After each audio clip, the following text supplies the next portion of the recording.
तो दोस्तों, पिछले भाग में हमने बात की थी कि आखिर ये फॉरेक्स ट्रेडिंग होती क्या है। तो चलिए आज इस दूसरे भाग में हम सीधे मुद्दे पर आते हैं और ये समझते हैं कि फॉरेक्स में असल में एक ट्रेड लगाया कैसे जाता है। तो सवाल यही है ना, कि आखिर ये ट्रेड लगता कैसे है। चलिए इसी सवाल का जवाब ढूंढते हैं। मैं आपको पूरी प्रक्रिया एकदम सिंपल भाषा में स्टेप बाय स्टेप तोड़कर समझाता हूं, ताकि सब कुछ शीशे की तरह साफ हो जाए।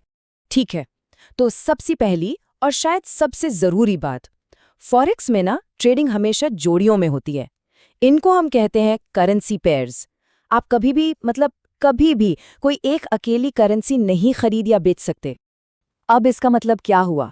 मतलब बहुत सीधा है। जब भी आप कोई ट्रेड लगाते हैं तो आप असल में एक ही वक्त पर दो काम कर रहे होते हैं।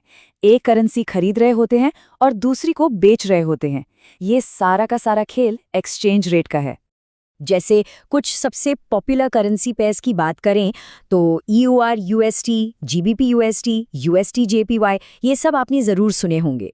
चलिए EUR USD का ही उदाहरण लेते हैं।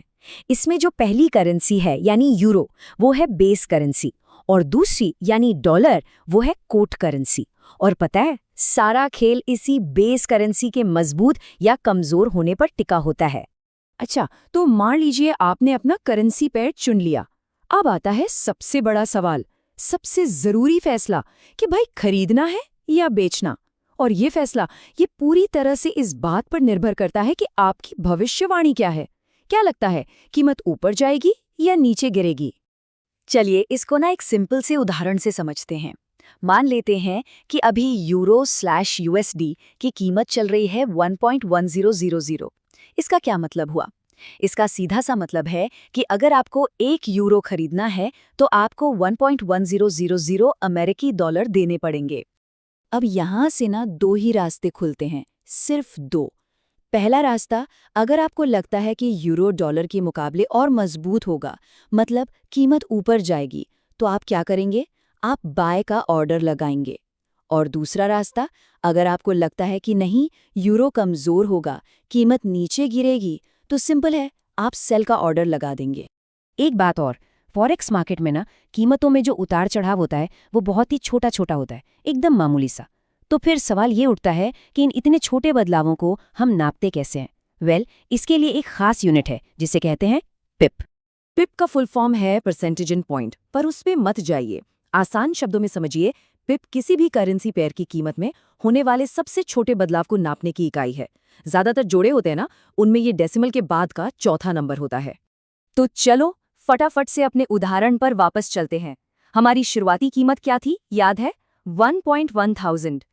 अब जरा ध्यान से देखिए, अगर कीमत 1.1000 से बढ़कर सिर्फ 1.1001 हो जाती है, तो ये जो जरा सा बदलाव हुआ ना, बस इसी को हम कहते हैं एक पिप का मूवमेंट।